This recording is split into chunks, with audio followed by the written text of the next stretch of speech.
we have often said that the helicopter view, we had defined that, but we have taken the sort of the holistic view of the business chain or the environment where we operate. And I think now what we need to do is expand the contextual environment a little bit broader in terms. Also, I think the acceptance that the life and the world is not all that clear. You have to live in an environment and accept that the future will be potentially, it will be different shades of black and white, and it is not all that clear. Not only to yourself, but especially to convey that message in a trusting manner to the people that you're leading.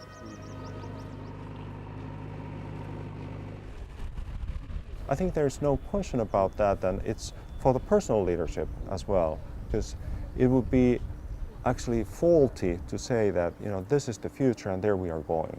I think you're misleading your people. You have to tell them, okay, we have a general direction, of course, and this is what we anticipate, but because it is fuzzy, we have to also tell our people that it may not be like that, and that's just where we live.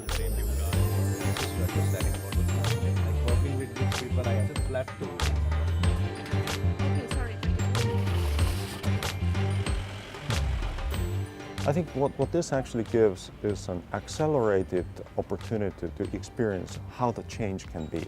When we typically look at the change, it takes place gradually, and you hardly, because you live in that, it's difficult to see that. But now if you're brought into a totally different environment, that sort of accelerates that and puts you directly into that. And the reality is that what we are facing as leaders or managers, we are in the slippery slope, and we just don't notice how much it is changing. And I think this puts us in the awareness how different the environment can be and potentially will be. It certainly will probably not be the India model in everywhere, but just the aspect of that change.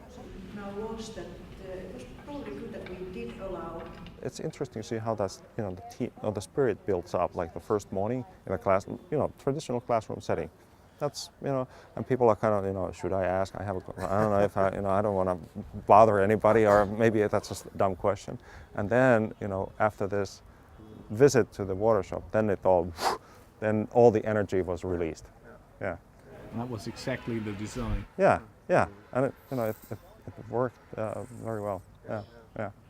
But this is unconventional, but it certainly works. From your perspective, how did the approach of action and experiential learning contribute to the demand of tackling VUCA environments? To be totally honest, I think it's a paramount. Without that, we would not even have gotten maybe 10% of this learning experience that we are gaining here. And it's needless to say that we were a little bit suspicious, because this is the first time, and this is unconventional. But without having this experience, I don't think we would have gotten anywhere. Textile intelligence has a significant impact business-wise on the company, but also on the individual leader, on his leadership development. The traps or the pitfalls of leadership in a VUCA context, or also in daily business. Daily business actually is VUCA, but a lot of executives, they don't admit that it's a VUCA world, because they are in their comfort zone, they are taking decisions how they usually do it, based on expertise and experience. And expertise on my own is not sufficient to be able to cope with the complexity of today's world.